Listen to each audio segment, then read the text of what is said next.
en que me pueda dirigir a ustedes. La Fuerza Aérea ha bombardeado las torres de Radio Portales y Radio Corporación. Mis palabras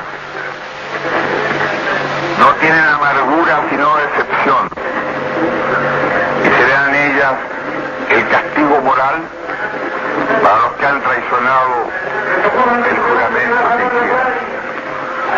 Soldados de Chile, comandantes en jefes titulares, y el almirante Merino que se ha autodesignado, más el señor Mendoza, general rastrero, que solo ayer manifestara su fidelidad y lealtad al gobierno, también será nominado director general del Carabineros. Ante estos hechos, solo me cabe decirle a los trabajadores: yo no voy a renunciar. Colocado en un tránsito histórico, pagaré con mi vida la lealtad del pueblo. Y les digo que tengo la certeza que la semilla que entregáramos a la conciencia digna de miles y miles de chilenos no podrá ser cegada definitivamente. Tienen la fuerza, podrán avasallarnos, pero no se detienen los procesos sociales ni con el crimen ni con la fuerza. La historia es nuestra y la hacen los pueblos. Trabajadores de mi patria, quiero agradecerles la lealtad que siempre tuvieron, la confianza que depositaron en un hombre que solo fue intérprete de grandes anhelos de justicia, que empeñó su palabra y que respetaría la Constitución y la ley, y así lo hizo. En este momento definitivo, el último en que yo pueda dirigirme a ustedes, pero que aprovechen la lección. El capital foráneo, el imperialismo, unido a la reacción, creó el clima para que las Fuerzas Armadas rompieran su tradición, la que le enseñara Schneider y que regimara el comandante Araya. Víctimas del mismo sector social que hoy estará en sus casas esperando con mano ajena reconquistar el poder para seguir defendiendo sus granjerías y sus privilegios. Me dirijo sobre todo a la modesta mujer de nuestra tierra, a la campesina que creyó en nosotros, a la obrera que trabajó más, a la madre que supo nuestra preocupación por los niños. Me dirijo a los profesionales de la patria, a los profesionales patriotas, a los que hace días estuvieron trabajando contra la sedición auspiciada por los colegios profesionales, colegios de clase, para defender también las ventajas que la sociedad capitalista le da a los pocos. Me dirijo a la juventud, a aquellos que cantaron, entregaron su alegría y su espíritu de lucha. Me dirijo al hombre de Chile, al obrero, al campesino, al intelectual, aquellos que serán perseguidos, porque en nuestro país el fascismo ya estuvo hace muchas horas presente en los atentados terroristas, volando los puentes, cortando la línea férrea, destruyendo los oleoductos y los gasoductos, frente al silencio de los que tenían la obligación de proteger. La historia lo juzgará. Seguramente Radio Magallanes será callada y el metal tranquilo de mi voz no llegará a ustedes, no importa. Lo seguirán oyendo.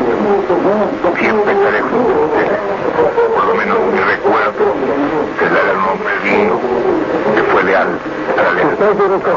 tengan otro. El pueblo debe defender, pero no sacrificar. El pueblo no debe dejarse arrasar ni acribillar, pero tampoco puede humillar. Trabajadores de mi patria, tengo fe en Chile y su destino. Superará otros hombres este momento gris y amargo donde la traición pretende imponer. Sigan ustedes sabiendo que mucho más temprano que tarde, de nuevo, abrirán las grandes alamedas por donde pase el hombre libre para construir una sociedad mejor. ¡Viva Chile! ¡Viva el pueblo! ¡Vivan los trabajadores! Estas son mis últimas palabras. Tengo la certeza de que mi sacrificio no será en vano. Tengo la certeza de que por lo menos será una lección moral que castigará la felonía, la cobardía y la traición.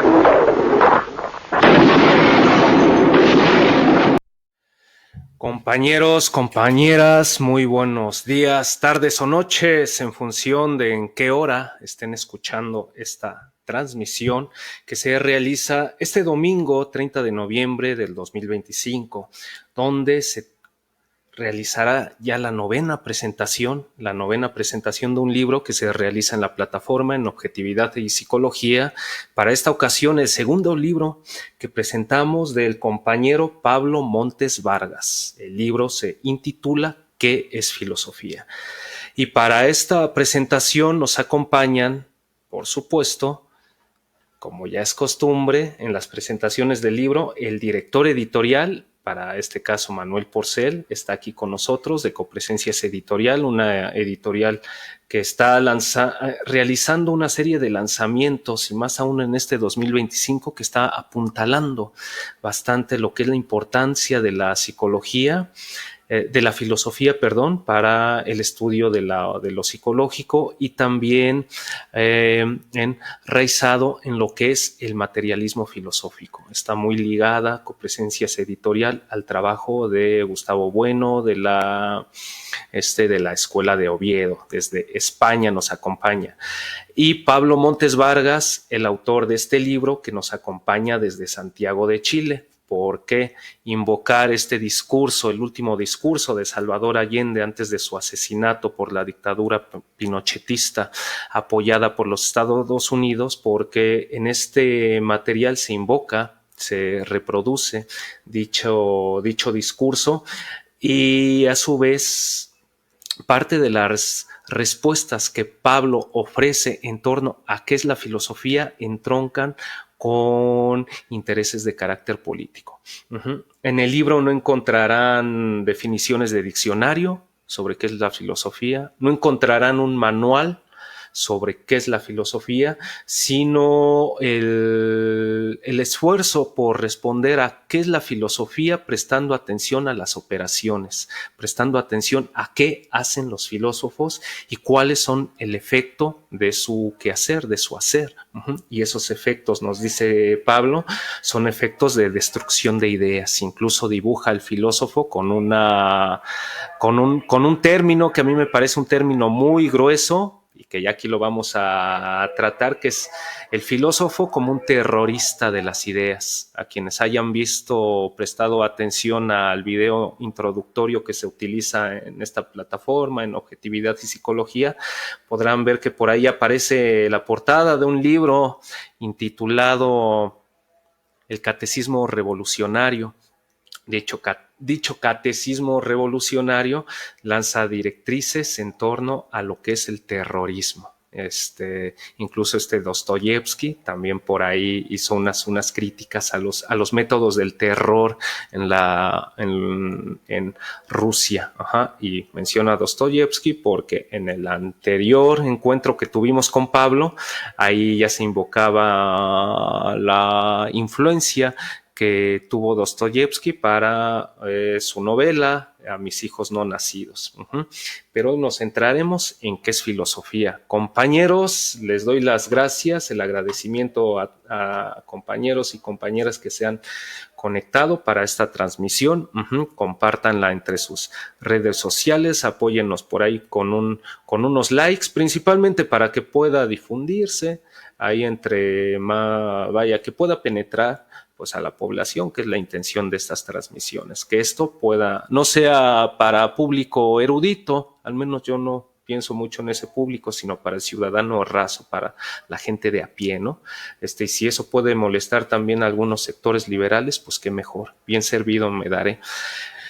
Buenos días, Manuel, buenos días, Pablo, ¿cómo se encuentran? Si pueden activar sus micrófonos, buenos días, ¿cómo están? Muy buenos días, pues muy bien, esperando que Pablo nos aclare muchas cosas del libro, ¿no? Es un libro que tiene un título corto, pero que da para mucho, así que nada, no directamente que nos cuente Pablo. Yo tengo aquí el librito, lo tengo ya bastante estudiado y bueno, pues es un opúsculo, es un libro muy pequeñito, se puede leer en 3 o 4 horas, estudiar necesita un poco más de tiempo, pero es verdad que Pablo, creo que lo decías tú un día, Eric, que Pablo tiene la capacidad de condensar mucho en poco espacio y es el caso de que es filosofía, así que nada, vamos a disfrutar del libro durante un ratito. Pablo, ¿cómo estás? ¿A qué se debe que nos regalas este material? Y valga decir, compañeros, sigan esta transmisión porque se va a hacer obsequio de un ejemplar de este material y nuevecito, no estos que yo tengo aquí ya todos rayados y pintarrajeados, y va a ser un ejemplar nuevo para algún seguidor o seguidora de aquí de México que conteste alguna pregunta. Vamos a ver qué se nos ocurre aquí para poderlo regalar a ustedes, gracias al gran corazón que tiene Manuel Porcel, que nos hizo llegar un par de tomos, uno de ellos para ustedes. Sí. Pablo, ¿cómo estás? ¿Qué dices? Hola, Santiago hola. de Chile? ¿Qué tal? Buenas. Muchas gracias por la invitación y por el espacio y por la oportunidad también de presentar algunas partes del libro, aunque es breve, pero uno de repente se puede explayar en muchos temas que tiene, sobre todo por el título, ¿no? Que es una de las grandes preguntas también de la filosofía misma. Entonces, estoy contento y bueno, solamente rectificar que me encuentro en Arica. Oh. Ya me encuentro ya hace 3 años en mi ciudad natal, y estoy muy contento por esta acción, también gracias a Manuel. Y bueno, también contento, también con mucho pudor, porque es una de las preguntas importantes también de la filosofía, y contestarla no es fácil, como cualquier problema filosófico, y cualquier tipo de respuesta va a entrar en polémica de manera directa con otros tipos de respuestas, porque es un título que se ha repetido mucho en la historia de la filosofía. Cada filósofo tiene su libro que es filosofía. Entonces, siguiendo la idea de Gustavo Bueno, que todos somos filósofos, entonces todos deberíamos tener al menos si es que no un texto, una noción en nuestras cabezas acerca de qué es esto. Y me atreví a generar una respuesta, pero también no es una respuesta completamente personal. Si bien hay algunos elementos, por ejemplo, el terrorismo de la idea, etc., gran parte del libro tiene también el espíritu de ser divulgativo, acercar la filosofía al público que no está relacionado a la academia, sin perder conceptos y expresiones de la academia, pero tampoco recargarlo, pues, para que sea entendido por el público en general. Entonces, eso es lo primero con respecto a que podría decir. Lo segundo tiene que ver también con la extensión del texto, que ya lo había dicho en la presentación de la novela a mis hijos no nacidos, que tengo la idea de que actualmente los textos tienen, o a mí también me acomoda que los textos sean breves porque las personas, por una cuestión económica, ¿no?, que tiene que ver con el alcance de acceder a comprar un libro, y segundo, con respecto al tiempo, que ahora con tanta comunicación, con tantas redes sociales, con la infinidad de la vida, las personas hemos perdido un poco esa capacidad de pausa y de poder contemplar y de poder sentarnos a leer. Entonces, yo creo que las dimensiones del libro, sean las tanto formales como físicas, materiales, están hechas, podría ser como para estar en el metro, en la micro, leyéndolo sin ningún problema. Así es. Incluso el libro anterior que también fue presentado, una de las justificaciones que nos diste de su extensión era eso, poder servir como suerte de opúsculo, como prólogos para penetrar más con mayor, ser más incisivo en la penetración en los temas. El libro, compañeros, se compone de 7 capítulos, son poco más de 100 páginas.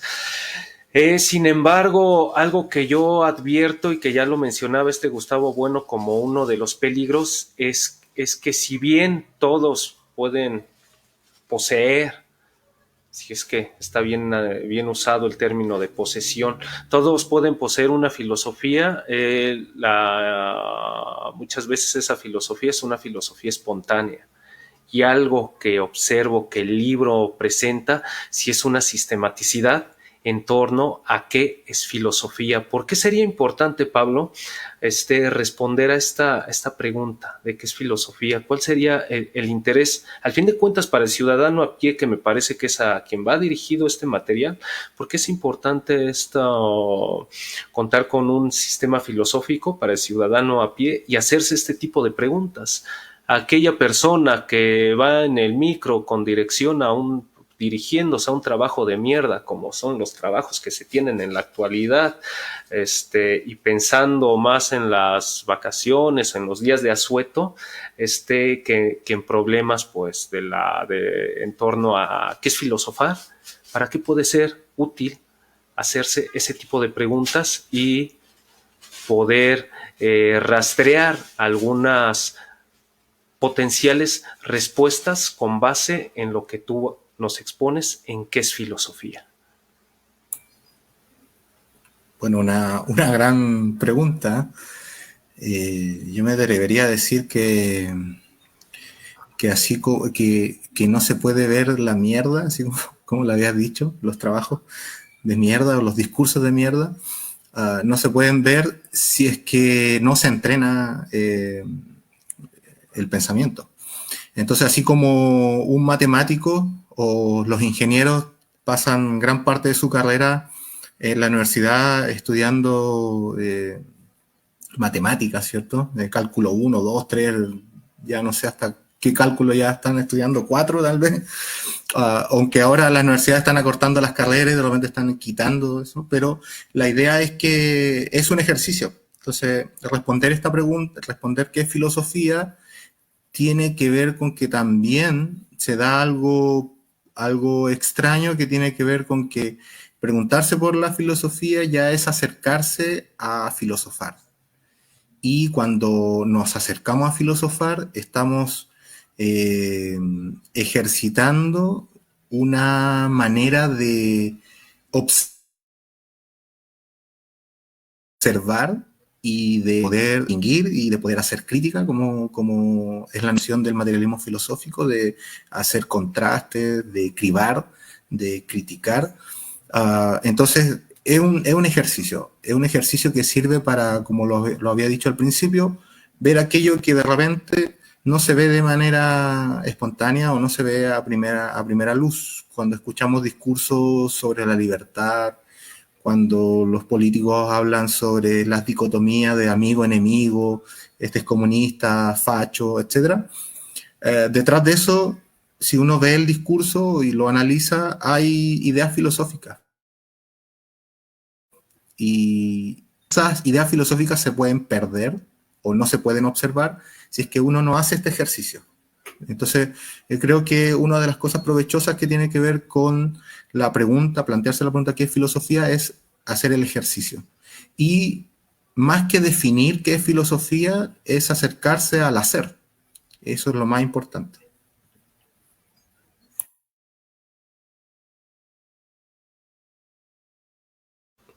Observo que precisamente el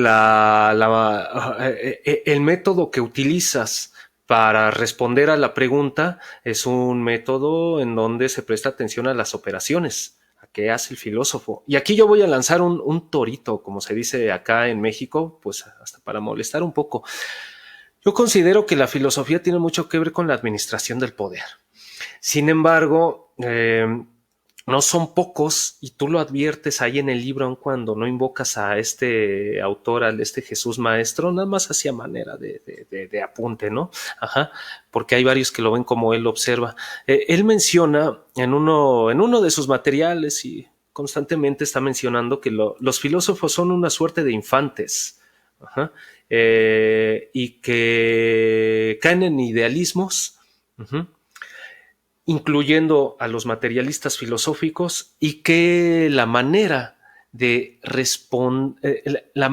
actuar de forma más efectiva en el mundo es olvidarse un tanto de las disquisiciones filosóficas y prestar atención a la ciencia, observando a la ciencia, creo yo, pues desde una torre de marfil, ¿no? Porque yo no conozco ninguna ciencia buena, y perdón por las comillas, pero ninguna ciencia sólida que sea ajena a la filosofía. Ajá. Incluso la peor ciencia es aquella que se ostenta como un tipo de conocimiento sistemático, experimental, pero ajeno a principios filosóficos, ¿no? Por ejemplo, las ciencias cognitivas en psicología, que son uno de los focos de atención en donde dirigimos las flechas muchos de los conductistas. Muchas de esas flechas van dirigidas precisamente a la filosofía espontánea que se ejerce por parte de la psicología cognitiva. Ahora bien, Manuel, tomando en cuenta eso, porque esos son argumentos que muchos escuchamos, ¿no? Cuando entramos a nuestras clases de filosofía, o aquellos cuando íbamos a clase y después entrábamos a las clases de ciencias, muchas veces estos profesores de las ciencias duras nos decían, pues olvídense de lo que vieron ahí en las ciencias sociales. Ajá. Lo que va a ser útil para entender la realidad y moverse de manera más efectiva en el mundo son las ciencias duras, ¿no? Y es algo que se critica precisamente dentro de las cosas que se critican en el texto, que las ciencias no vienen a sustituir a la filosofía, sino que hay una concatenación entre ambas formas de conocimiento. ¿Cómo se podría responder, Manuel? Precisamente a aquellos que van de nueva cuenta con dirección a un trabajo horroroso, con múltiples problemas, pues, terrenales, deudas bancarias, etcétera, etcétera. Ajá. ¿De qué les puede servir? Pues hacerse preguntas filosóficas. Al fin de cuentas, ¿de qué les puede servir para solucionar problemas de la terrenalidad, de la existencia, de la vida cotidiana? Bueno, yo voy a ser muy breve porque quiero que es Pablo el más indicado para responder a esta pregunta, pero por decir algo, creo que hay una metáfora por ahí que ha estado siempre, creo que en todos los países, ¿no? Una metáfora que ha hecho mucho daño a entender qué es la filosofía. Y es la metáfora del árbol de las ciencias, es decir, como que la filosofía es el origen y luego las ciencias son esas ramas que van generando el árbol y que el tronco queda viejo, queda obsoleto porque las ciencias vienen a ocupar ese terreno de la filosofía. Pero es que es justamente al contrario, quiero decir, la filosofía no es antes que la ciencia, es decir, la filosofía empieza a funcionar cuando hay ciencias, vamos a llamarle técnicas, en marcha, vamos a decir en la Grecia antigua, donde hay técnicas, está la astronomía funcionando, está la biología, etcétera, etcétera, Y la filosofía lo que viene es un poco a poner, ¿cómo decirlo? Pues lo podría decir Pablo, ¿no? A ver que esos mundos con mayúscula, y la filosofía, diría maestro que la ciencia tiene que estar ahí siempre. Lógicamente, es que no se puede filosofar sin ciencia, sin técnicas, sin tecnologías, y luego ya sin ideologías, etcétera, etcétera. Es decir, la filosofía sería una especie de, tú vas en el autobús y vas pensando que tu sueldo de mierda no te llega para fin de mes, y puedes pensar en términos de una categoría científica como la economía, pues pensar en términos económicos y ver que efectivamente no te llega. Puedes pensar en términos biológicos y ver que se te está cayendo el pelo porque no llegas a fin de mes y tienes un estrés de la hostia.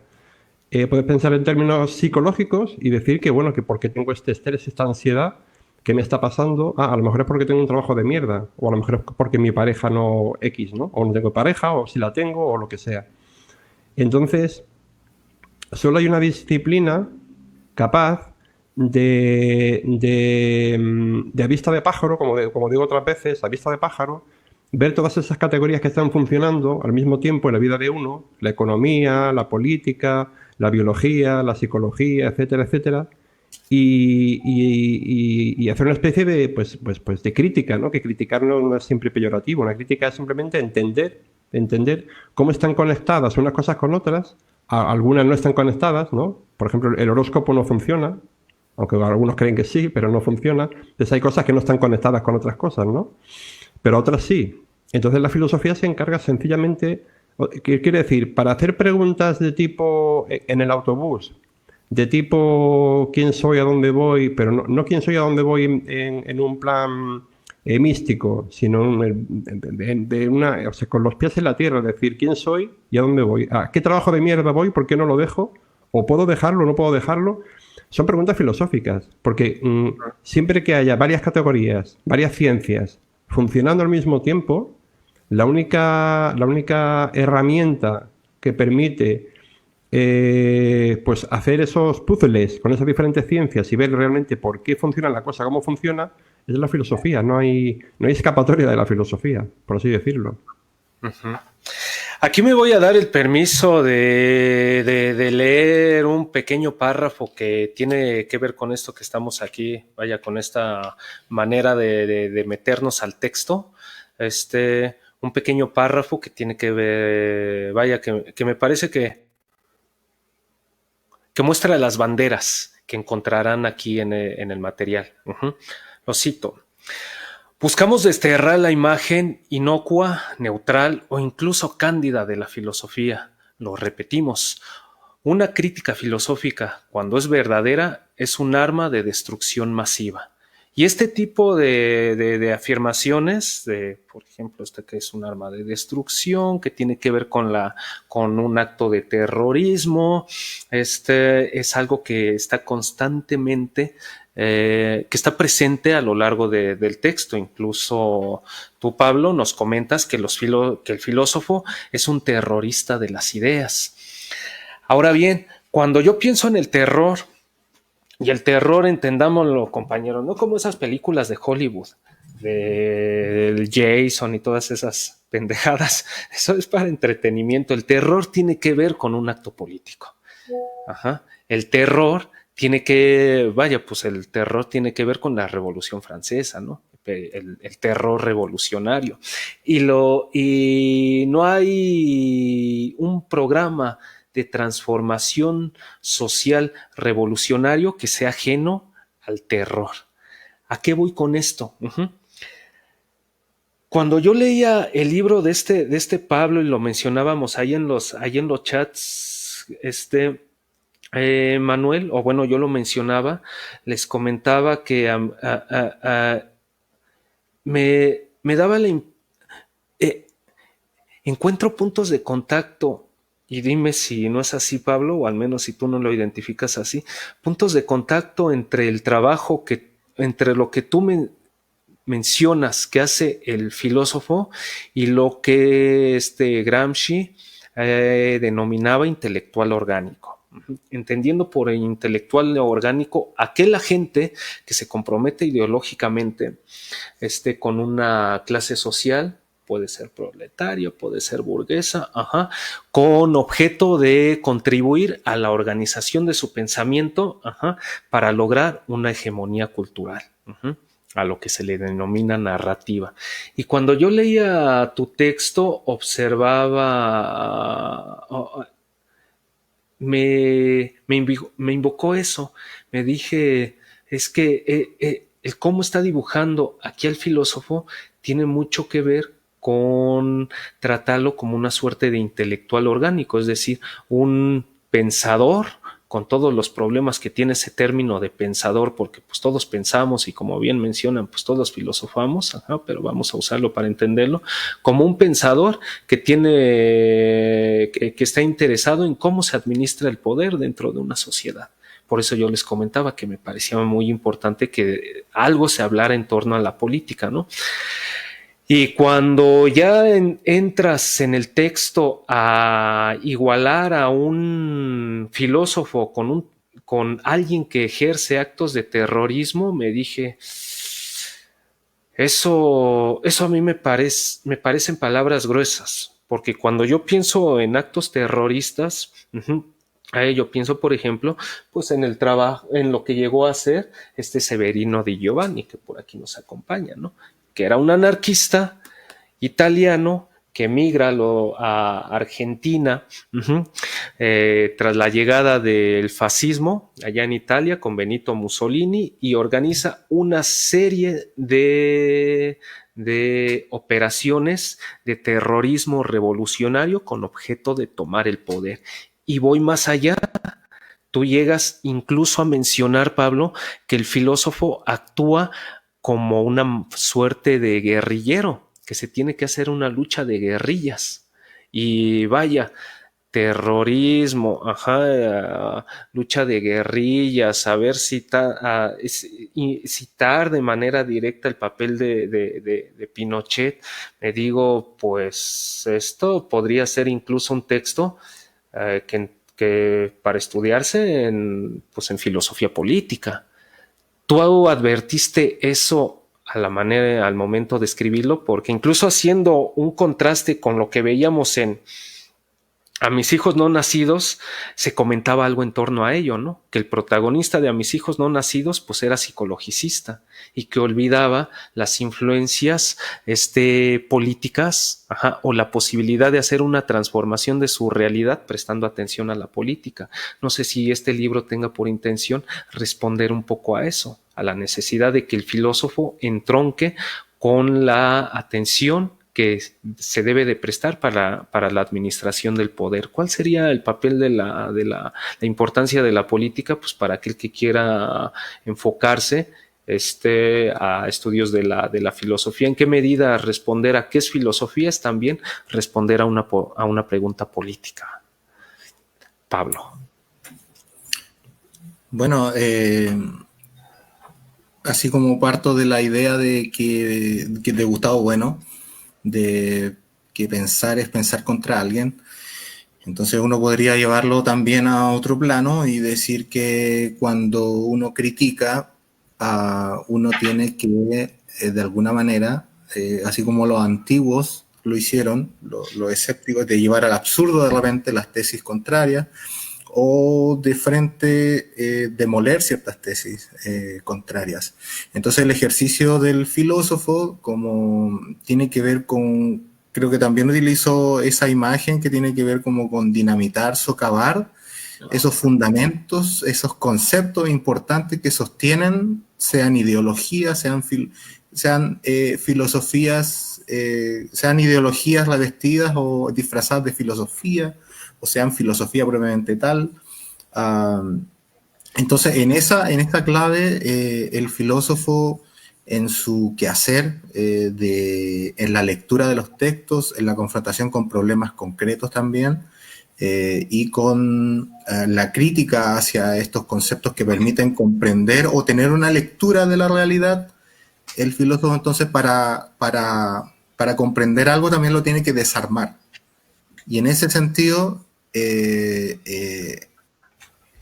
como hay grupos de interés que están aferrados a esta idea o a estas concepciones de mundo, sean liberales, sean marxistas, etcétera, cuando el filósofo hace una crítica, no solamente una crítica ad hominem o una crítica de la efectividad de cierto sistema o cierta economía o cierta visión, sino que también es un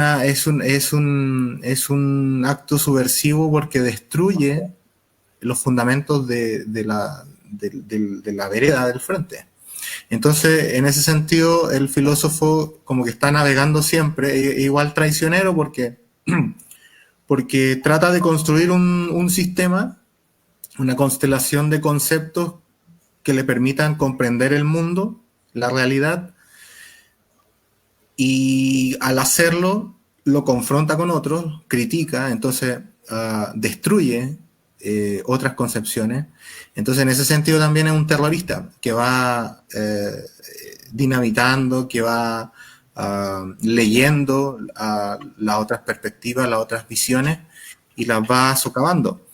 Pero también, como decía, es un poco traicionero porque también el filósofo lo que hace al generar esta filosofía para criticar, también se retrotrae en una caja y también entonces queda encerrado. Entonces, en un primer momento la filosofía puede servir para liberarse, pero también esa liberación te puede llevar a convertirte en secta o en dogma. Entonces eso con respecto a lo que podría mencionar con respecto a esos términos de terrorismo, filósofo como un terrorista de las ideas. Pero también, por ejemplo, sería interesante ver ese tema de lo político. Yo traté es un tema tan grande el tema de que es filosofía, tal vez podría ser una lectura que no la vi con anterioridad, pero sí tiene que ver con esto mismo que el filósofo, si bien es cierto, no es obligación del filósofo estar comprometido políticamente, sí es cierto que cuando ejerce una filosofía tiene que tomar un cierto partido. Y ahí se convierte en enemigo de otros. Entonces, en ese sentido, siempre es como una lucha constante. Y por eso mismo, llevándolo al principio, las ciencias no nos permiten esta lucha. Lo bueno de la filosofía es que no es ciencia y nunca lo va a ser.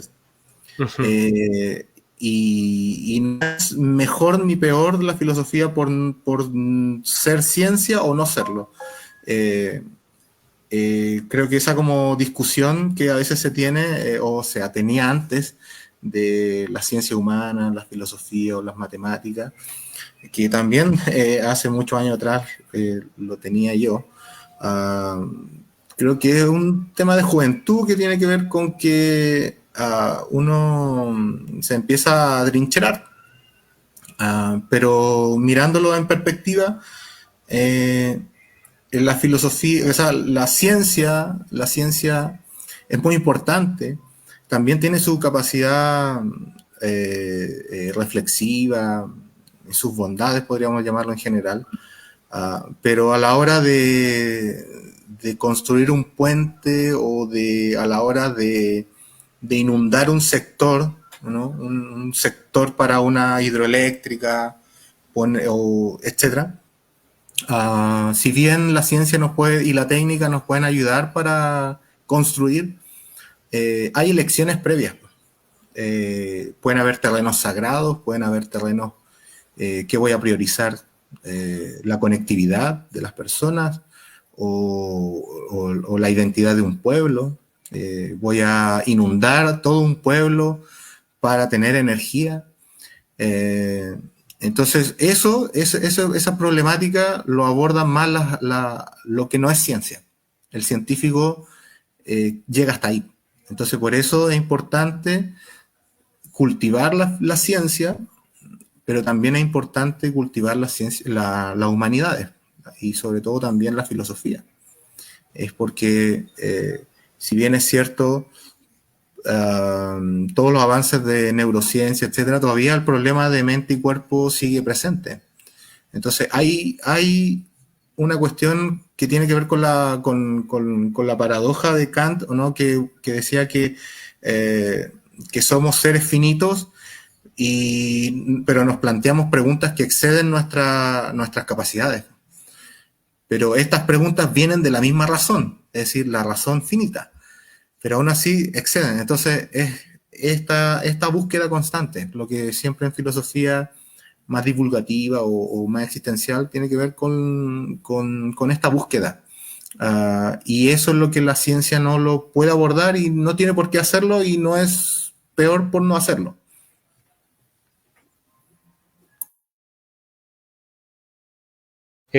En torno a esto que pongo sobre la mesa, Manuel, algo que gustaras apuntar, señalar.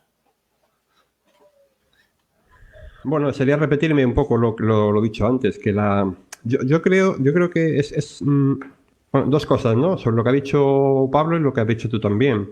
Una sería respecto a la ciencia versus la filosofía, ¿no? O las ciencias, ¿no? Yo creo que somos materialistas y ya eso de que hay una sola ciencia, eso ya está ya desde Aristóteles, ¿no? Son las ciencias, categorías científicas. Y la filosofía, decía Gustavo Bueno, que las ciencias son como los archipiélagos en donde un gigante a modo de filósofo tiene que ir pisando para no hundirse en el agua y no aportar nada, ¿no? Es decir, que las ciencias son un poco los pilares para la reflexión filosófica. Las ciencias, las técnicas previas, las tecnologías posteriores a una ciencia. Entonces, el problema de las ciencias, que son muchas, y a veces en un mismo campo de estudio, por ejemplo, llevándolo a nuestro terreno de la psicología, muchas veces hemos dicho que hay muchas ciencias al mismo tiempo conviviendo, ¿no? En un mismo cuerpo, en nuestro cuerpo. Nuestro sujeto psicológico está inundado por la fisiología, por la biología, por la antropología, la sociología, etcétera, etcétera, etcétera, política. Entonces, como esas categorías, esos campos de estudio no están todos conectados de manera, vamos a decir, a lo Bunge, de manera en una escalera, ¿no? De menos a más, de una manera como cuantitativa, sino que hay saltos, que hay rupturas entre unas y otras, que no se puede explicar todo solamente desde la física, ni tampoco se puede explicar todo desde la biología, ni tampoco se puede explicar todo desde la antropología, etcétera, etcétera. Ninguna ciencia puede explicar todo. Y se necesita esa visión de conjunto, esa visión que solo puede ser filosófica. A veces la gente podría decir metaciencia, ¿no? Pero si haces metaciencia estás haciendo ya filosofía. Todo lo que sea meta más allá de mi categoría, está filosofando. Porque estás poniendo diferentes categorías en correspondencia unas con otras. Y estás intentando buscar lo que sea, ¿no? En ese o sentido, o una narrativa, o un lo que sea. Y luego respecto a la política y la filosofía, yo creo que aquí hay como dos formas ¿no? Dos versiones, ¿no? Bueno, habrá más, pero un poco en la dicotomía entre aquellos que dicen que el filósofo debería vamos a decirlo así brutamente, hacer política, y aquel que dice que el filósofo no puede hacer política, porque en el momento en que el filósofo se acogiera a una política ya dejaría de filosofar, ya no estaría criticando continuamente el presente en marcha, porque el presente en marcha está en marcha precisamente porque nunca se acaba, es infinito y está continuamente cambiando cada día, y sobre todo ahora, bueno, y ahora con la inteligencia artificial va a ser el presente cambia continuamente. Si un filósofo se queda en una narrativa, en una forma de entender el mundo, en un mundo, solamente en un mundo, aunque luego en su casa pueda tener su mundo, no sé si me estoy explicando, en su casa él, como de manera privada, tenga su propio mundo, su propia forma de entenderse, de entender el mundo, etcétera, pero cuando luego se pone el mono de filósofo, cuando se pone el traje de filósofo, creo que un filósofo nunca puede decir yo soy así, o sea, yo soy esta es mi narrativa y esta es superior a las demás, porque entonces creo que ya deja de filosofar, porque a lo mejor mañana ya ha cambiado. Entonces tiene que estar siempre en guardia, nunca decidirse por una digamos, una ropa política determinada, sino tener esa capacidad de estar continuamente observando el armario de las diferentes ropas políticas que existen, que además unas se van destruyendo, van desapareciendo, van apareciendo unas nuevas, a modo de partidos políticos, por ejemplo, y el filósofo tiene que estar siempre presente, digamos que tendría que estar, permitirme la metáfora, fuera del armario siempre, e incluso desnudo, en el sentido de que sea capaz de en cualquier momento ponerse cualquier ropaje para entender esa narrativa, pero al mismo tiempo quitárselo porque no es el definitivo. No es el definitivo. Entonces, en el momento que un filósofo se acoja a una determinada ropa política, para mí, deja un poco ya de ser filósofo. Ya se convierte en otra cosa. Ajá. Aquí, vaya, por lo que, como lo entiendo, también para contrastar un poco, observo que tú le otorgas, con base en esto que nos comentas, al filósofo, pues casi como un actor de contemplación, mientras que en el texto es un actor que incluso, como yo lo entendí el texto, sí tiene un compromiso político explícito. Y el mismo Pablo aquí lo menciona. Me doy el permiso de leer la página, una parte. En Chile, porque presta mucha atención a la situación de Chile. En Chile, el lugar donde más se necesitaría la filosofía como arma, es decir, como instrumento, y si me permiten, de transformación de la sociedad, sería en el terreno de la política real. Tanto en los discursos de los políticos como en sus fundamentos teóricos. El filósofo no destruye porque sí. Existe una tensión dialéctica entre destruir y construir. Y este tipo de enunciados son constantes a lo largo del texto y ya casi al final del mismo, cuando pues ya se invoca a Pinochet, a los liberales, no a Pinochet, bueno, sí, al fin de cuentas a la dictadura pinochetista, pero a Salvador Allende, su discurso a los liberales, etcétera, pues yo observo que al menos mucha de parte de la respuesta de qué es filosofía, insisto, si hace un ahínco en el filósofo como un agente, pues casi revolucionario. O sea, como un agente que sí adquiere compromisos políticos y no como un agente alguien que contempla al margen de alguna perfilación, pues política. Yo encuentro que Pablo, ya que Pablo pues nos diga si estoy si lo entendí bien o no, el filósofo sí hace compromisos políticos con base en lo que aquí nos menciona este Pablo. Incluso pues poquito nos falta para que Pablo nos diga, pues yo soy de izquierda en este libro. ¿Puedo decir solamente una cosa antes de que Pablo, que es el protagonista además, respecto a lo que dije antes? Eso no quita lo dicho antes, por mí, no quita que yo creo que más allá de que el compromiso político, sí que el filósofo a lo mejor tendría que atender a, por ejemplo, ya sé que son ideas muy, muy abstractas e incluso mitológicas, ¿no? Por lo abstractas que son, pero una idea a lo mejor de justicia. Y entonces el filósofo que está en el momento del golpe de Estado de Allende, seguramente que el filósofo sería allendista o como se diga, sería seguidor de Allende. Pero si estuviese en otro momento en el que otra pintura política de derechas estuviese en la justicia, también sería de derechas. Quiero decir, la capacidad de poder ser de derechas o de izquierdas, atendiendo, vamos a decirlo así de manera muy, muy, muy, pues eso, al programa y no a la sigla. Entonces, si uno es capaz si uno es y me voy a llevar a un terreno un poco más menos peligroso. Si uno es de Real Madrid, de fútbol, y juega el Barça y juega bien, si es capaz de reconocer que el Barça ha jugado muy bien, incluso mejor que el Real Madrid, ese para mí es el filósofo. Si ese filósofo no es capaz de, cuando juega el partido contrario, el equipo contrario, perdón, decir que ha jugado mejor o que ha jugado bien, para mí ya deja de ser filósofo. Esa es un poco la idea. Es decir, el filósofo tiene que bajar la mina, como hizo Gustavo Bueno, claro que tiene que bajar la mina.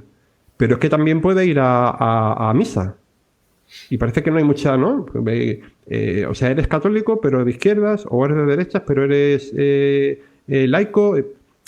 No sé si me estoy explicando. Es decir, el filósofo tiene que estar, no tiene que comprometerse con nadie, en el sentido, no es que está en su torre de marfil, desde la distancia, hablando y no comprometiéndose con nada. Claro que se compromete, pero que se pueda permitir el lujo de comprometerse hoy con la izquierda porque toca comprometerse, porque es vamos a decir, el bien común en ese momento, pero mañana, si me tengo que comprometer con la derecha, me comprometo con la derecha porque es la derecha la que está haciendo que haya más justicia social o lo que sea, lo que yo entienda por eso, ¿no?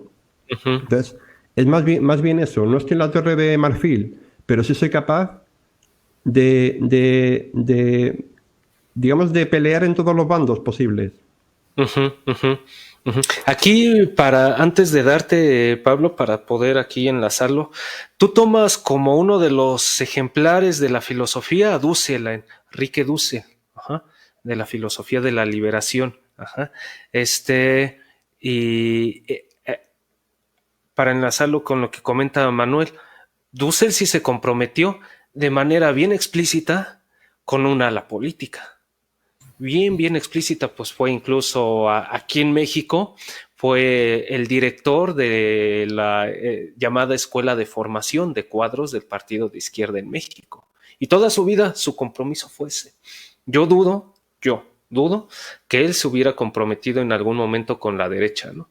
Ahora bien, de nueva cuenta y para enlazarlo con esto que comentaba Manuel, ¿en qué medida el filósofo, tomando en cuenta que Dussel para ti, Pablo, es un ejemplar, incluso hasta admirable, de lo que es un filósofo? ¿En qué medida requeriría pues de algún compromiso explícito con algún ala? Y más adelante, compañeros, vienen unas preguntas, es así de filosofía, que mandaron aquí unos compañeros. Ahorita ya casi cerramos esta sección, porque si no aquí van a salir las banderas rojas. Claro. Sí, solo... bueno, en el texto se habla que si bien el filósofo critica y puede socavar fundamentos, y puede crear mundos, puede crear conceptos filosóficos que le permite comprender la realidad y tener una interpretación de ella, sea para transformarla o solamente para entenderla. No es menos cierto que cuando se realiza esa acción, se puede, como lo había dicho antes, encerrar. ¿Y encerrar en qué sentido? Podríamos mencionar convertirse en un dogmático, en un fanático. Entonces, eso pasa, por ejemplo, o ha pasado a los filósofos en política. Por ejemplo, Sartre en su tiempo, entendiendo que no podía darle un pase-gol a Estados Unidos, fue a la Unión Soviética y la defendió y dijo todo lo que dijo, es decir, que estaba todo muy bien allá, etc. Y después Sartre tiene que decir, años ya cuando está viejo, que tuvo que cambiar un poco la realidad, lo que vio, no tuvo que decirlo completamente, porque también entendía que si lo decía iba a quedar mal parada la Unión Soviética. Entonces, en ese sentido, creo que apunta realmente lo que estaba mencionando Manuel, que tiene que ver con que el filósofo, sobre todo en política, si se convierte en fanático, empieza a perder esa capacidad de generar conceptos, de crear ideas. Y lo vemos también, por ejemplo, en la academia, que a veces, quizás todo nos ha pasado, que uno se considera más agambeniano, ¿no? O benjaminiano, o Foucaultiano. Entonces, y ahí donde cuando tu relación con la filosofía se vuelve dogmática y te encierras, y al final esta herramienta que te servía para poder contemplar desde otra mirada las cosas y para poder criticar el poder, etcétera, te conviertes en todo lo contrario, te conviertes en una secta. Entonces, por eso también en el texto se habla que como que una advertencia o un peligro que tiene también la filosofía, como también otros quehaceres, otros saberes, que uno se atrinchera. Y por eso también como que está la idea de alejar la filosofía a una disciplina, porque al considerarla una disciplina, como que se considera que hay ciertos métodos en los cuales se aplican y se obtienen resultados, y entonces también hay una organización de personas, colegas de trabajo, que también son marxistas o Foucaultianos, y nos vamos solamente estamos viendo lo que queremos ver. Entonces sería como un problema ahí hasta metodológico. Entonces eso suele pasar a los filósofos y sobre todo a las personas. Entonces, ese con respecto a un tema. Con respecto al otro tema de Dussel, que ahí se daba el enfoque o el acento a que, si bien la filosofía, porque parto con la idea de que los primeros filósofos no estudiaron filosofía como se estudia ahora. Y quizás también por ahí menciono, si Platón estuviera vivo, ¿no? O si llegara acá, de repente encontraría que lo que hacemos hoy no es filosofía, o es algo muy distinto a la filosofía. Entonces, en cambio, lo que tenemos ahora es una filosofía universitaria, y esa filosofía universitaria se dedica a publicar, a generar papers, y entra también toda una sociología y un comercio del paper, que se cobra por poner tu nombre en el paper, etcétera, etcétera. Pero eso no es filosofía, o al menos no es una filosofía, podríamos llamarlo de manera vulgar, así como completa. Entonces, en ese sentido, Dussel no se quedó en esa dimensión bien estricta del quehacer académico, porque no estudió a los helénicos, no estudió a Marx para tener paper y agrandar su currículum, sino que tenía un proyecto filosófico y se comprometía y generaba una crítica. Así como también los filósofos europeos o algunos criticaron también a Dussel. Entonces ahí empieza de nuevo la guerrilla, posiciones frente a otras posiciones. Es posible desprenderse al estudiar filosofía, es posible desprenderse de la tradición europea. Podemos borrar un plumazo y descentralizarnos. Qué tan viable es la epistemología del sur, ¿no? Entonces, ese movimiento de crítica y de confrontación es sano. Pero también suele pasar como una cuestión humana, que cuando encontramos algo que nos hace sentido, lo empezamos solamente a aplicar y dejamos de cuestionar. Los niños dejan de cuestionar en algún momento, y los adultos, el estudiante de filosofía o la persona que lee a Foucault, se encuentra encantada y empieza a criticar todo lo que empieza a ver, pero después llega un momento en que se vuelve sectario.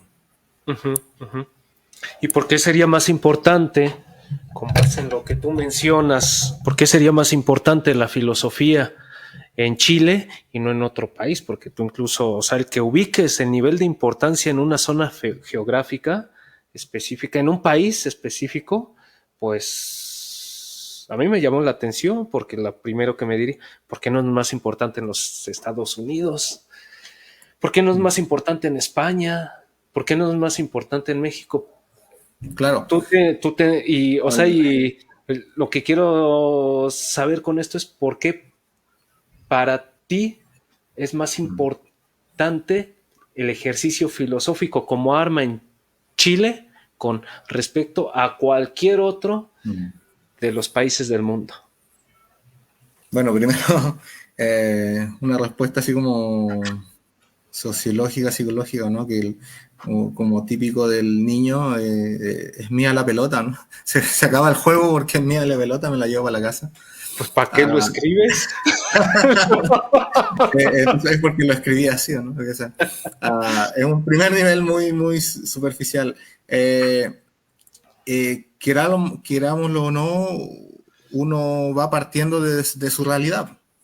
Entonces yo, por más que me comunique y esté conversando con Eric o con Manuel, comprender la realidad española, comprender la realidad política mexicana, se vuelve un tanto complejo. Lo más cercano es lo que yo tengo más a la cabeza y es lo que ha pasado en Chile. Entonces, más que nada tiene ese cariz que el filósofo, si bien pueden haber filósofos que se comprometen con luchas, me acuerdo que para la primera vuelta de Boric, cuando estaba contra Kast en las elecciones, hubo varios intelectuales, por ejemplo, o filósofos, Zizek,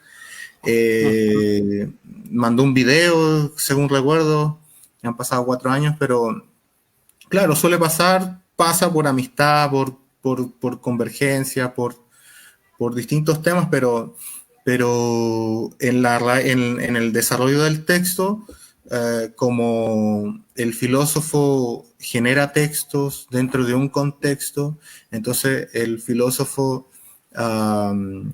y también es un vicio, ¿no? Al encerrarse, obviamente, lo que tiene que hacer es relacionarse más con los problemas de su entorno. Y si son políticos, bueno, es lo que tendría que hacer. En un primer momento, de repente. Porque de repente puede darse cuenta que este problema particular y contextual obedece también a una cuestión mucho más grande, como una visión de mundo que tiene que ver con el capitalismo, etcétera, etcétera, que ahí se podría hablar de otras realidades mucho más lejanas. Pero lo que mencioné ahí tiene que ver porque, claro, ahora estamos en un proceso que tiene que ver con elecciones y que tiene que ver también con que hay ciertas ideas filosóficas que están detrás de lo que entendemos por ciudadanía, lo que entendemos por Estado de repente, cuáles son las labores del Estado. Entonces, más por ese accidente realmente. También porque cuando lo estaba escribiendo, si bien lo estaba escribiendo como un texto de divulgación, uno de manera inconsciente podría ser, lo va relacionando con las cosas que van pasando en el día a día. Entonces,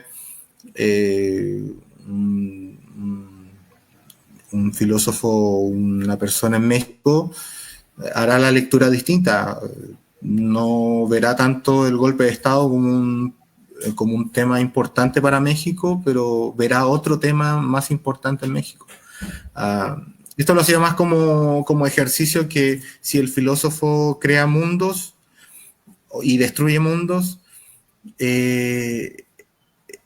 dos cosas. Uno, pareciera que es importante abordar el golpe de Estado y la dictadura, cómo fue un proceso de transformación, y eso la filosofía en Chile, los filósofos, se tiene que hacer quizás de una manera mucho más explícita. Y una de las ideas bien generales que tiene que ver con esto es, claro, tomar el discurso de Allende, qué es lo que dijo Allende, y qué es lo que está pasando ahora. Entonces, y ahí hay una idea que quizás necesita mucho más desarrollo, que tiene que ver con esta muerte del ciudadano. Entonces, ese problema es lo que una persona que se acerca a la filosofía tendría mucho más a mano y podría desarrollarlo. Entonces, tiene que ver más con eso. Sí, entiendo y estoy de acuerdo con que existen paralelismos entre la actualidad y lo que fue, pues, esos tiempos del Plan Cóndor, ¿no? Si a mí me lo preguntan, yo creo que sería más necesario hacer esa destrucción pues en el mundo anglosajón, esa destrucción de las ideas, porque las ideas hegemónicas que han tenido un impacto dañino, incluyendo el golpe de Estado en Chile, fueron financiadas, ideadas, la estrategia viene de allá, ¿no? En ese sentido, yo estoy de acuerdo con incluso con tesis que se han mencionado desde el materialismo filosófico en los últimos años, al menos yo lo he escuchado en los últimos años, en torno a cómo el imperialismo británico, vaya, el mundo anglosajón, ha tenido como enemigo fundamental a la hispanidad, ¿no? Al mundo hispano. Eso a mí me parece algo muy, muy, muy, muy, muy correcto. Vaya, o dicho de otra manera, yo no me trago a pies juntillas la leyenda negra antiespañola. Pronto, ¿no? Ahora bien, compañeros, se mandaron preguntas aquí por parte de dos colegas que quiero poner sobre la mesa para que pues las responda este Pablito. Te lo digo así con el corazón en la mano. Yo así hablo con Pablo, y también por parte de Manuel. No han escuchado ellos las preguntas, y esas sí son preguntas no como las que yo estoy haciendo, ¿no? Son preguntas que enraizan de manera muy firme sobre contenidos del libro estrictamente filosóficos. Así que se las comparto. Ahí está el QR, compañeros, que diga el URL para la adquisición del libro. Más adelante les voy a mostrar también el QR. Es un librito, está buenón, y precisamente como menciona Pablo, muy adecuado para ese leyendo, pues cuando nos dirigimos a nuestro trabajo de mierda o estamos en el desempleo y queremos mandar todo a la chingada y todo ese tipo de cosas, ¿no? Que le pasan a los ciudadanos de a pie, que nos pasa a los ciudadanos de a pie. Entonces lanzo estas preguntas, comenzando con las del compañero Rafael, y posterior con las de Iván López Rincón. Ahí les va, compañeros. Cordial saludo. En primer lugar, quiero expresar mi agradecimiento a Manuel Porcel Medina por haberme dado la oportunidad de formular estas preguntas, y por supuesto mi felicitación a usted como autor del libro. Un libro que, desde mi punto de vista, ofrece ideas muy sugerentes, como la concepción de la filosofía como una práctica capaz de abrir las cajas negras del presente, o la figura del filósofo como un malpensado que busca lo abyecto en las tesis contrarias, la mala fe, el engaño o lo que en ellas puede resultar de tramposo. Al mismo tiempo, la lectura del libro también me ha suscitado algunas dudas que quiero aprovechar para expresarle. En primer lugar, en cuanto al origen de las ideas filosóficas, pues en la página 57 afirma usted que el contexto del filósofo, o sea, su circunstancia, su presente, es la fuente que, al filtrarse por su subjetividad, se transforma en una constelación conceptual, es decir, en una filosofía que será luego criticada por otras constelaciones de otros filósofos, etc. Pues bien, mi pregunta es si realmente puede afirmarse que un filósofo crea ideas nuevas desde su subjetividad. ¿No ocurre más bien que estas ideas brotan de prácticas y saberes previos del presente, de modo que ya existen objetivamente, y que el filósofo, o la escuela, el grupo, etc., únicamente las reorganiza según las conexiones objetivas de estas ideas, componiéndolas con terceras ideas para explicar mejor los problemas de su presente? Y por otro lado, respecto a cómo se pone a prueba una determinada filosofía y su capacidad de intervención, usted señala, si lo he entendido bien, en la página 96, que los textos y la historia de la filosofía son el lugar donde el filósofo contrasta sus categorías, sus límites y su capacidad de actuación. Mi pregunta respecto a esta cuestión es si esta evaluación de la filosofía correspondiente se hace solo en comparación con otros sistemas conceptuales o también con los saberes de primer grado, en lo que Gustavo Bueno llamaba regresos y progresos, es decir, desde los datos de los saberes de primer grado hacia las ideas y desde las ideas hacia esos datos. Por ejemplo, una teoría filosófica de la religión no debe medirse también por su capacidad para reconstruir los datos que ofrecen la etnología, la sociología o la historia. Y en cuanto a la utilidad de la filosofía o la capacidad de intervención, ¿el filósofo critica únicamente sistemas conceptuales de otros filósofos, dados en los textos, o también critica mitos, ideologías y prácticas institucionales que no están ya solo en los textos? Y hasta aquí mis preguntas. Muchas gracias de nuevo y enhorabuena por el libro.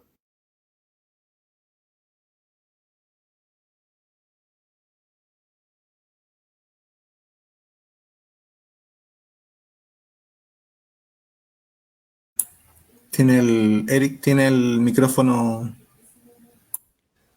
Perdón, sí. Pues que ahí tienes, Pablo, la pregunta de las preguntas del compañero. ¿Qué respuesta tendrías a los planteamientos del compa? Bueno, un primer punto que tiene que ver con que es difícil rehuir de la subjetividad. Si bien no es el eje articulador y más central de los conceptos filosóficos, cuando uno explica lo que es el ego trascendental, no sé, en Gustavo Bueno, por más que haya leído el texto, siempre va a haber un resabio de lo que uno comprende con respecto a eso. Entonces, en ese sentido, en ese primer momento, es difícil como acceder a el concepto de subjetividad en general o a lo largo de la historia de la filosofía, aunque uno lea kilos de papel con respecto a lo que se ha dicho con respecto a la idea de materia o la idea de sustancia. Y más aún, y que claro, y además cuando uno también lo ve en particular, ¿no? El concepto de espíritu en Hegel. A pesar de que podemos disponer de materiales, texto, etcétera, siempre va a haber una capa de subjetividad que tiene que ver con que uno recoge esos materiales y uno los reelabora. Entonces, por eso la filosofía no es una copia fiel de los filósofos. Por eso también menciono ahí que Heidegger, cuando interpreta, por ejemplo, los filósofos a veces tienen un texto que es, no sé, el Nietzsche de Heidegger, el Nietzsche de Deleuze. No pierde mayor rigor o no pierde riqueza filosófica que el Nietzsche de Heidegger tenga muchos errores con respecto a lo que dicen los textos o una interpretación, porque lo importante es una de las cosas importantes es cómo se apropia el filósofo de estos conceptos. Entonces, pero sí es un juego, es un doble juego, ¿no?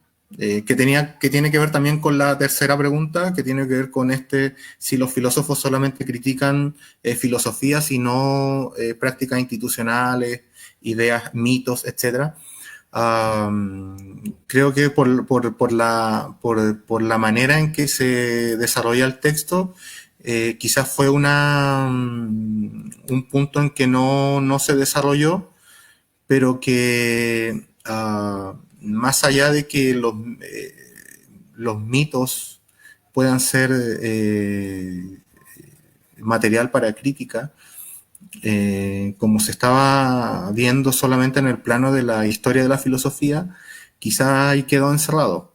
Ahora, igual, criticar estos mitos, por ejemplo, el mito, no sé, ¿qué podría decir? Una idea cultural que tenga que ver con la libertad, con explotarse uno mismo, como mencionan algunos filósofos, o el del emprendimiento, de repente, un mito contemporáneo, el del emprendimiento, que todos pueden emprender. Esos tipos de mitos es muy difícil abordarlo, pienso, de manera metodológica. Así como también el tema de la leyenda negra contra España,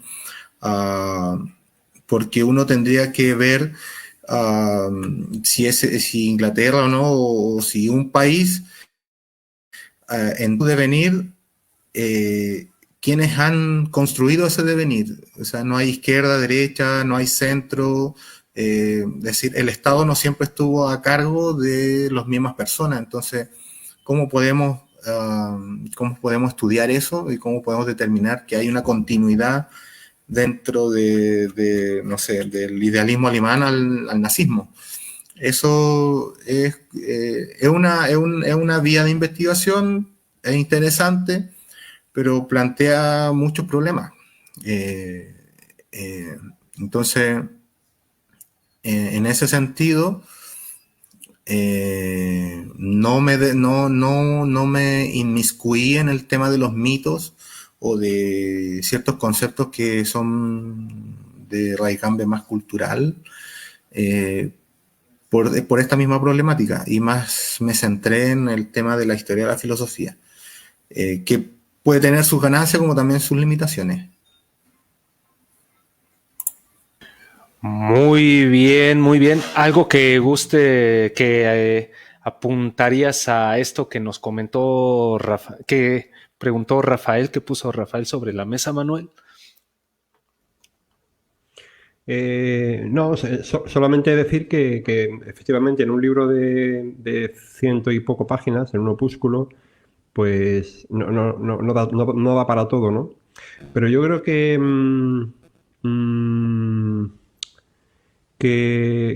Pablo sí en el texto deja claro que vamos, no, a Pablo no se le puede llamar subjetivista, sería el último que le podríamos llamar a Pablo, ¿no? Que lo basara todo en la subjetividad, todo al contrario. Y yo creo que cuando Pablo dice,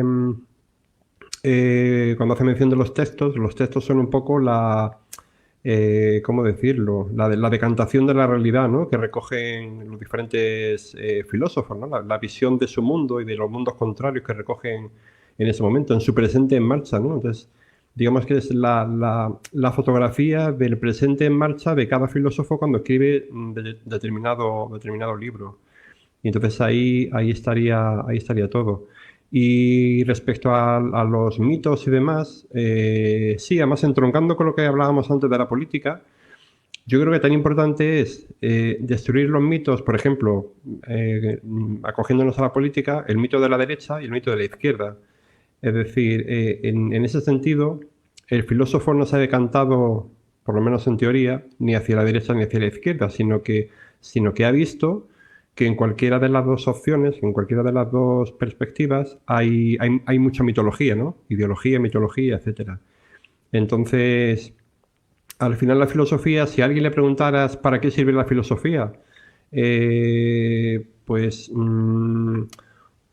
una contestación muy abstracta, casi mitológica, sería pues un poco para destruir los mitos, ya no los mitos arcanos antiguos, sino los mitos actuales que tantos hay, ¿no?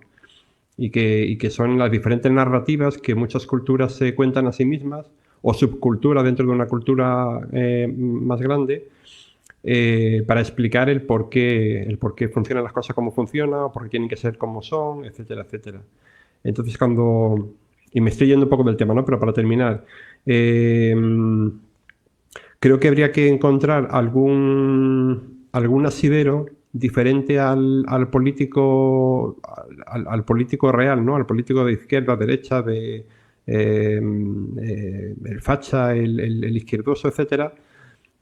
Algo que fuese un poco más allá, que entroncase con una axiomática, ¿no? Con los valores o con la justicia, una justicia que también es, la propia palabra es mitológica, ¿no? Justicia universal, ¿no? ¿Qué es eso? Los derechos humanos, en la Declaración de los Derechos Humanos, que es tan mitológica como cualquier otro mito.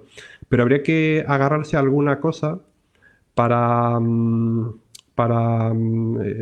digamos, cambiar el mundo. No solamente criticarlo, sino también intentar cambiarlo. Pero ojo, que como decía antes, que a veces puedes estar en un bando y al día siguiente estás en el contrario, porque el presente ha cambiado y antes eras antiamericano y a lo mejor ahora hay que ser proamericano porque tememos más a los chinos, qué sé yo, ¿no? Entonces, vas cambiando porque vas entendiendo que yo podría, por ejemplo, coger el bien común, ¿no? Que por el bien común merece la pena más esto, merece la pena más aquello otro, ¿no? Al margen de las libertades o cualquier otra idea mitológica, ¿no? Pues a lo mejor el bien común o lo mejor para la mayoría podría ser una forma de verlo. Perfecto, perfecto. Y compañeros, aquí aprovechando, les sugiero que visiten esta plataforma de Filoletras, que es precisamente la plataforma de Rafael. Hay varias cápsulas dedicadas, enfocadas a comentar de manera crítica, inteligente, porque pues hay críticas que sí son, que no son inteligentes, para no utilizar una palabrota, que hoy ando de mal hablado, pero pues es que Pablo aquí dices que pues debemos de más o menos ser así. Y esta plataforma de Filoletras, ahí les puede, para aquellos interesados por el materialismo filosófico, les puede ser bastante útil. Ahora bien, hay otra pregunta de Iván Rincón, la voy a lanzar antes de lanzar pues las preguntas que ya tenemos por aquí en el chat. Compañeros, ya saben que pueden ir haciendo sus preguntas y todavía no sé qué vamos a hacer para regalar ese libro. Tal vez aquí le hacemos al de Tim Marín de Dopingüe. Va la pregunta de las preguntas de Iván López Rincón, compañero de México, también muy próximo al materialismo filosófico, a quien ya hemos tenido aquí en nuestro canal, también en la presentación de un libro. Y pues vamos con las preguntas de Iván antes de cerrar esta transmisión. Bueno, antes que nada, felicitar al autor por escribir el libro ¿Qué es filosofía? La verdad me parece un libro bastante... Puedo decir que en lo general... Bueno, antes que nada, felicitar al autor por escribir el libro ¿Qué es filosofía? La verdad me parece un libro bastante interesante. Puedo decir que en lo general suscribo la mayoría, si no es que todas las tesis que le expone. Pero hay una cuestión que particularmente me llamó la atención en el capítulo 4, titulado Problemas filosóficos y preguntas filosóficas. En la página 75, el autor dice lo siguiente: que el mundo esté repleto de problemas es una obviedad, pero lo que se intenta señalar es que esos problemas se piensan de una determinada manera, según la estructura o los límites de ese mundo con mayúscula. Mundo con mayúscula entendido como esta red o cuerpo de conceptos que estructuran a una filosofía, que las que se va a confrontar a otras filosofías, a otros mundos con mayúscula, teniendo como referencia esos saberes de primer grado, ¿no? Lo que es problemático en un mundo con mayúscula no lo es en otro. Más adelante dice: hay preguntas que no tienen cabida en un mundo distinto al que fueron formuladas. Ahora bien, si existen distintos mundos, distintos cuerpos conceptuales, distintas filosofías, y cada pregunta filosófica pierde sentido al plantearse en un mundo diferente al de origen, el autor pregunta: ¿cómo podemos unificar ciertos criterios para formular un análisis crítico de las ideas o para destruir constelaciones conceptuales? ¿Están los filósofos condenados a una guerrilla entre sordos y miopes? El autor dice que no necesariamente tiene que ocurrir de esa manera y dice lo siguiente: por lo tanto, lo que conecta un mundo con otro es la existencia de ciertas reglas, como se ha señalado previamente. Ahora agregamos que estas reglas están unificadas por la racionalidad. Esto es lo que particularmente me llama la atención y es, aquí va mi pregunta: ¿cómo podemos entender esa racionalidad? Esa racionalidad, ¿dónde se expresa? ¿En los conceptos? ¿En las categorías? Como diría el primer Wittgenstein, ¿los problemas filosóficos son en última instancia problemas de lenguaje? Eso me interesaría un poco conocer la respuesta del autor. ¿Cómo entendemos la racionalidad? ¿Cómo coincidimos en esas reglas, ¿no? Para saber que los filósofos están hablando en cierta medida de lo mismo, que las categorías que utilizan se entienden prácticamente de la misma forma, de tal suerte que sea posible el diálogo. Y pues nada, esa es mi pregunta. Nuevamente reiterar mis felicitaciones al autor del libro. Esperemos que el diálogo filosófico se siga generando a través de esos medios y, por supuesto, a través de los textos que se van elaborando. Un fuerte abrazo. Un saludo ahí también al compa Iván Rincón, y sus preguntas aquí para entroncarla incluso con lo que nos comenta Lili Hernández. Que me parece que tiene que ver con esto, con estas preguntas que realizó Iván. ¿En qué medida pues, los filósofos pueden convertirse en esto, ¿no? En lobos esteparios, en seres solitarios, que termina, vaya, que llevan a una discusión de sordos, que es algo que mencionas también por ahí en tu material, Pablo. ¿Qué respuestas o réplicas tendrías a lo que nos comenta Iván? Y también aquí está Lili. Bueno, pero quizás por la premura de responder, agradecer a las preguntas que van generando los videos. Es súper importante poner a prueba también las ideas y sobre todo cuando hay otras visiones y de repente no voy a contestar de manera satisfactoria, pero es un ejercicio importante e enriquecedor que tal vez más adelante se pueda plasmar en una segunda edición o quizá en unos años más. Porque también está la pregunta con respecto a la filosofía, se puede dar también con el desarrollo que tiene la persona que ejercita el saber filosófico. Distinto será a los 20, bueno, yo ya no tengo 20, pero a los 20, después a los 30, a los 50, entonces sería interesante también para mí, cuando tenga 50 años, leer este texto y responder quizá algunas cosas que quedaron ahí en el tintero. Entonces se agradecen mucho las preguntas.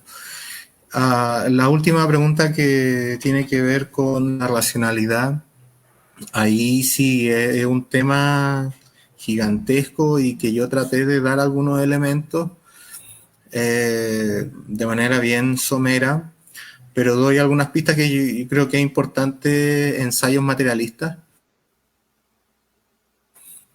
leerlo. Ahí hay un ejercicio de racionalidad que se tiene que destacar y que esperemos que se estudie aún más, sobre todo cuando se están publicando las obras completas de Gustavo Bueno y uno revisa la lista y dice tomos próximos, ¿no? Próximos tomos, y figura ahí ensayo. Esperemos que salga pronto este tomo, porque también tengo entendido, según los videos que se han salido, que se van a corregir algunas erratas, etcétera. Entonces, pero ahí ensayos materialistas, creo que es importante visitarlo porque hay un ejercicio de racionalidad. Y quizás lo que yo en el texto yo alabo y tomo, pero no lo copio, pero sí considero que estas reglas o estas reglas que tienen que ver con la racionalidad, de hacer público lo privado y de hacer este nexo de conectar filosofías tan distintas, postulo ahí que conceptos como necesidad, contingencia, pluralismo, monismo son elementos importantes de la razón que están siendo ejercitada a lo largo de las filosofías. Entonces, para no caer en como copia a Gustavo Bueno con respecto a la conciencia, la idea de materia, M1, M2, M3, yo también como que me desligo un poco de eso, pero tomo que estas ideas de la racionalidad podrían ir por las que acabas de mencionar, con respecto a la contingencia, necesidad, monismo, pluralismo. Entonces, pero en el texto así probablemente tal no está de manera explícita y tampoco tan desarrollada. Porque también es un ejercicio que espero llevarlo a cabo cuando pueda revisitar de nuevo ensayos materialistas y rescatar muchas cosas de esa racionalidad. Perfecto, perfecto. Pues vamos a una última pregunta, compañeros, porque ya casi nos retiramos y ya la rifa del libro, o bueno, ejercicio para la entrega del libro, va a ser una pregunta que genere en función de este encuentro para obligarlos a que lo vean. Y ya quien conteste a dicha pregunta, que conteste de manera correcta, claro está, se le hará llegar el libro. La única condición es que vivan aquí en México, porque si no me va a salir más caro el caldo que las albóndigas. Aquí pregunta Héctor Hugo, esto casi a propósito de lo que fue la primera parte de este encuentro. Dice, los intelectuales de derecha, y ojo, los intelectuales, más no los filósofos, ahí sería importante, quizá sí hay diferencia entre unos y otros, yo no lo tengo claro, pero los intelectuales de derecha siempre navegan entre sus contradicciones, y los de izquierda también, Se hacen llamar intelectuales a favor del pensamiento, a favor de la sociedad y el orden. Sin embargo, en momentos de definición siempre se corren a favor del sistema establecido, y los de izquierda también. En cambio, los pensadores más de izquierda son temerosos a tomar un bando por temor a ser calificados de tendenciosos. ¿No sería que caemos en la trampa del sistema hegemónico establecido por los de derechas? ¿Cómo lo ven? Ya aquí casi le está diciendo temerosos a los que dicen, pues no sé, dicen que no hay que comprometerse con una línea política. ¿Cómo lo ven ustedes?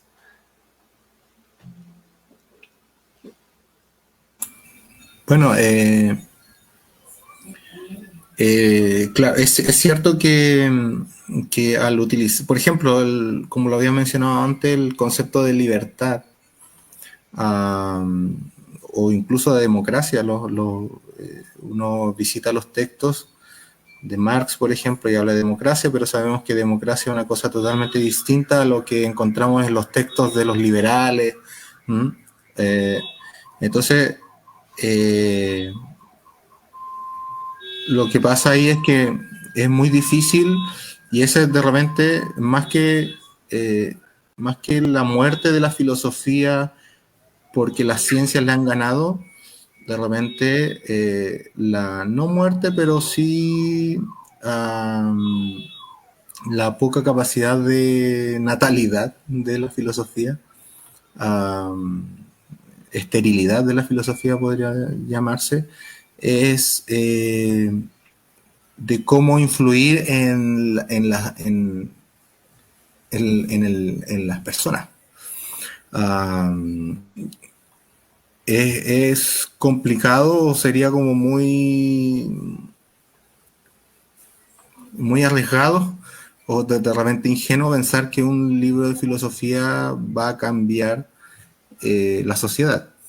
Lo que sí puede pasar es que ese libro de filosofía va a influir en ciertos técnicos, ¿no? en ciertos investigadores sociales, que luego se va a estudiar en la universidad, que luego el ministro de Cultura o el ministro de Economía o de Hacienda va a generar una política pública basada en ciertos aspectos que tienen que ver conceptuales de ese libro. Pero es un trayecto muy largo, entonces es complicado que el filósofo tenga un impacto en el cambio más inmediato. Sí, a largo plazo, con también compromiso político. Por ejemplo, El Capital, Marx, ha pasado por muchas manos, se podría decir, para que exista la Unión Soviética, para que haya existido la Unión Soviética, ¿ya? Pero sí me quedo con la idea más de que el filósofo es como un filósofo es un ser póstumo. ¿no? Que sus ideas, sus conceptos, debido a la lógica de transmisión de esta idea y de penetrar en ciertos saberes e institucionalizarse en ciertas universidades, en ciertos métodos, en ciertas metodologías, etcétera, se va demorando. Entonces de repente el filósofo no va a ver los frutos de lo que ha planteado. Entonces ahí cabe que lo que se mencionaba en el comentario, que pareciera como infértil esto de la izquierda tratar de hacer estos cambios cuando cae en el mismo juego de la derecha, que al final, por ejemplo en Chile, y lo menciono en el texto, sobre la gratuidad de la educación superior. Ahora en Chile hace un par de años, no para todos, pero se tiene que postular y de acuerdo a razones socioeconómicas, uno puede obtener gratuidad en la universidad. Y gratuidad en el sentido que los contribuyentes le pagamos la carrera a ciertos estudiantes. Uh-huh. Pero eso la derecha se negaba mucho hasta que al final lo aceptó. ¿Y por qué lo aceptó? Porque se dio cuenta que también era un negocio. Entonces la gratuidad es un negocio. Entonces algo que se podría decir como una lucha de izquierda, una idea de izquierda, que tenía que ver con el cambio social, con mayor oportunidad a las personas que no tienen los recursos, etcétera, y que tienen los talentos, etcétera. Lo aceptan, pero con las reglas del juego, es decir, siendo negocio. Entonces es más plata para las universidades, tanto pública o privada, y así sucesivamente. Entonces, lo que podría mencionar con respecto al comentario anterior. ¿Algo que gustes agregar, Manuel? No, nada más que animar animar a la gente a que adquiera el libro de Pablo Montes Vargas, que es un libro, yo creo que Pablo es bastante humilde, ¿no? Y bastante modesto, y bueno, eso le honra. Pero yo creo que el libro tiene bastantes semillas por donde agarrar, ¿no? Y para sembrar y generar bosques verdes y robustos. Y bueno, yo creo que Pablo mamó, como se dice por aquí, ¿no? Mamó mucho del materialismo filosófico y de otras filosofías. Evidentemente, un buen filósofo no solo puede leer a Gustavo Bueno, porque entonces sería dogmático, ¿no? Tiene que leer a cuantos más filósofos mejor, ¿no? Y estar un poco en el mundo. Pero creo que el libro de Pablo tiene, para todos aquellos que luego quisieran estudiar un poco más el materialismo filosófico, yo creo que Pablo, con ciertos conceptos o ciertas metáforas, acerca de manera más divulgativa, por así decirlo, parte de los pilares fuertes del materialismo filosófico, ¿no? Uh-huh. Con esto del terrorista de las ideas y demás, que asombra leerlo, ¿no? Que va a cierto... pero bueno, también hay películas de terror, ¿no? Son películas de terror y no pasa nada. Uno va a ver películas de terror al cine y llevas a un niño menor de edad y ve películas de terror y no pasa absolutamente nada, ¿no? A veces las palabras, depende de cómo las entendamos, dan más miedo o menos miedo. Pero bueno, definitivamente decir eso, que es un librito pequeño, pero que tiene mucha miga y bueno, que esperamos que el Pablo de los, no sé dónde estás ahora, si en los 30 o más cerca de los 40, donde sea, pues que el Pablo venidero, que vaya trayendo más literatura filosófica que tanta falta nos hace. Así que gracias, Pablo.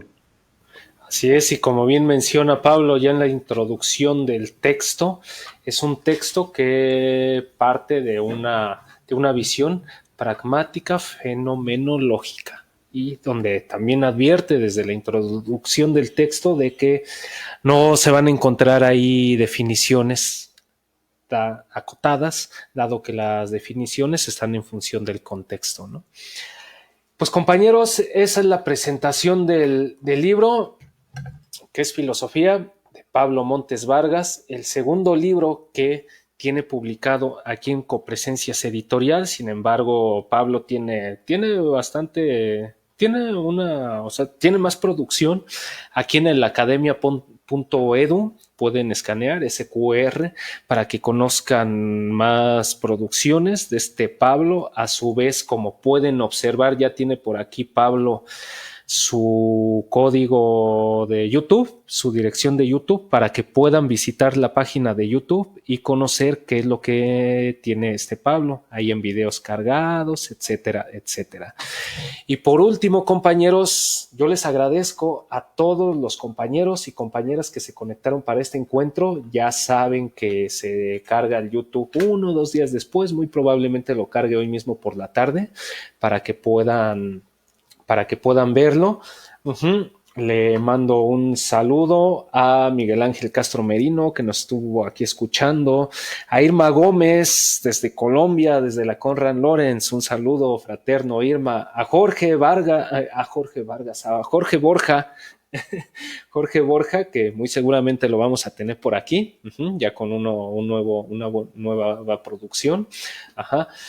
Al compañero, amigo y camarada Caín Van Grant, a Cristian Aquiles y a todos los compañeros y compañeras que por aquí estuvieron siguiendo esta transmisión. Yo únicamente les recomendaría 2 libros, compañeros, a propósito de esto del terrorismo, de esto de las guerrillas. No son libros de filosofía, porque yo al menos yo no sé aún qué es la filosofía. Aunque ya leí el libro y he leído otro, yo no sé qué es la filosofía. La psicología sí lo tengo más claro, pero yo no sé qué es la filosofía. Les recomiendo este libro, La Guerra de la Pulga. Habla precisamente sobre cómo se organizan los grupos de guerrilla, o cómo se organizaron los grupos de guerrilla, los grupos de foco, los focos guerrilleros. Es un estudio de Robert Taber, muy interesante, un clásico en los tiempos donde las guerrillas estaban en Latinoamérica. Y Demonios, de Dostoyevsky, un gran libro donde hace una crítica precisamente pues, a los terroristas, a los anarquistas, los revolucionarios sociales de allá de Rusia, que son, dicho sea de paso, enemigos abiertos de los socialistas, de los comunistas. Fueron los anarquistas, aquellos terroristas que no tenían táctica ni estrategia revolucionaria, una planificación para la toma del poder, los que han hecho mucho daño al movimiento revolucionario. Y muchas veces utilizados por los sectores más reaccionarios de la sociedad. Te agradezco, Manuel, por la oportunidad de presentar este libro, esta 9ª presentación. Espero antes de que acabe el año tengamos otra para cerrar con 10 presentaciones. Muchas gracias, Pablo. Escribes muy bien, la verdad escribes muy bien, y como bien comenta Manuel, mira, a mí me cae a toda madre la gente que es inteligente, que es humilde. Eso para mí es sabiduría. Si tengo que definir operacionalmente la sabiduría, la defino con base en eso. Por último, acabo esta presentación con el video que hizo Manuel Porcel, el video de ¿Qué es filosofía? Y pues nos vemos pronto, compañeros, compañeras. A Lili Hernández, que por aquí manda saludos, a Irma Gómez. A su vez les comento antes de irnos, se va a celebrar un diplomado donde voy a participar. Comienza el 20 de febrero y termina el 20 de febrero del 26, termina el 20 de febrero del 27, ahí en la UNAM, Analítica Conductual, Ciencia de Datos e Inteligencia Artificial, y todo eso aplicado al contexto organizacional. Yo soy el encargado de un módulo, pero el diplomado se compone de 6 módulos. Hay 6 profesores invitados. Se van a tratar las bases históricas, epistemológicas, porque yo se considero importante la filosofía, aunque no sé todavía qué es. Es como el amor, yo no sé qué es el amor, pero cómo me encanta. La filosofía, la metodología, la analítica de datos, la gestión del comportamiento organizacional e incluso la inteligencia artificial, cómo se aplica al contexto de las organizaciones. Si somos puro psicólogo conductista, ya ven que nos encanta. Así que espero ver a varios de ustedes. Ahí tienen el código QR para que puedan inscribirse. Cualquier duda que tengan pueden enviar aquí las preguntas por el chat de la página. Ahí también está el teléfono por si se quieren poner en contacto con el responsable y con el coordinador académico para aclarar dudas, agendar su cita y pues inscribirse a este diplomado. Compañeros, compañeras, muchas gracias Manuel, muchas gracias Pablo. Gracias a vosotros. Muchas gracias, Pasen muy buen fin de semana, espero vernos pronto y nos vamos con este video de qué es filosofía. Que estén muy bien y adiós.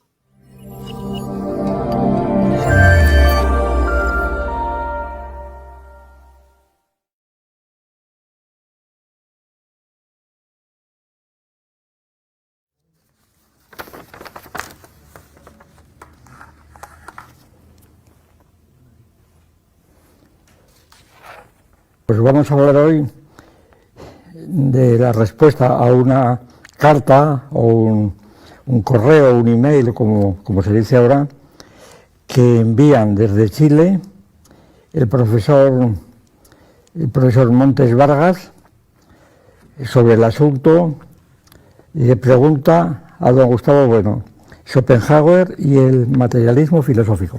Bien. Dice así la carta. Este libro de Pablo Montes, titulado ¿Qué es filosofía?, se mete de lleno a responder una pregunta que parece simple, pero que es un verdadero lío. ¿Qué diablos es la filosofía? En resumen, el libro plantea que la filosofía no es una ciencia, ni una disciplina estricta, sino un saber crítico y una forma de racionalidad que tiene como principal trabajo construir y destruir mundos, entendiendo mundo como la constelación de ideas y conceptos que usamos para entender la realidad. Olvídate de las definiciones antiguas de la filosofía como el amor a la sabiduría o de pensar que solo se queda en la etimología clásica, griega. Para este texto, definir la filosofía es insuficiente, pues es un saber vivo, que se entiende mejor viendo qué hace el filósofo. La filosofía es un saber tradicional, que se basa en la racionalidad, pero no se limita a la lógica o a las matemáticas, es un saber que sabe de sabores. En lugar de ser un conocimiento inútil y obsoleto, como dicen sus detractores que creen que las ciencias ya la superaron, el libro argumenta que la supuesta falta de cientificidad es en realidad su mayor fortaleza. Y aquí es donde entra la utilidad de la filosofía respecto a los avances de la ciencia y la tecnología. La filosofía es un saber de segundo grado. Esto significa que no brota de la nada, sino que necesita de otros conocimientos para existir, como la matemática, la biología y, muy importante, las diversas tecnologías. Si la civilización no hubiera desarrollado estos saberes, no habría filosofía. La filosofía no estudia qué objetos, sino que se ocupa del cómo se investiga y se conocen las cosas, poniendo el foco en los supuestos epistémicos y las metodologías. Su función central es esclarecer aquello que ofrece poca claridad. El filósofo utiliza una racionalidad que posibilita una comprensión prístina. Siguiendo la línea de Gustavo Bueno y el materialismo filosófico, la filosofía se ocupa de las ideas, en mayúscula. Estas ideas no son subjetivas, ni vienen del cielo, sino que son contenidos objetivos que brotan de las ciencias y las tecnologías. Por ejemplo, las ciencias biológicas trabajan con el concepto de evolución, pero la filosofía trabaja con la idea de evolución, una idea que es transversal a las ciencias y las tecnologías. La filosofía confronta estas ideas y examina sus relaciones sistemáticas, permitiendo distinguir, comparar y juzgar las alternativas que ofrecen otros saberes. Podríamos decir que el filósofo se comporta como un terrorista de las ideas, utiliza la filosofía como una herramienta o un arma para destruir, desmontar o criticar las tesis contrarias. Esta crítica busca clarificar supuestos, implicaciones y presunciones que subyacen en los saberes. Su utilidad radica en ser un arma de destrucción masiva de ideas. En resumen, la filosofía tiene un saber virtual. No te va a dar una solución inmediata y concreta a un problema técnico, pero sí se encarga de resolver el problema de la caja negra. Indaga sobre las condiciones ontológicas, epistemológicas y éticas que hacen posible que exista, por ejemplo, la esclavitud o la injusticia social.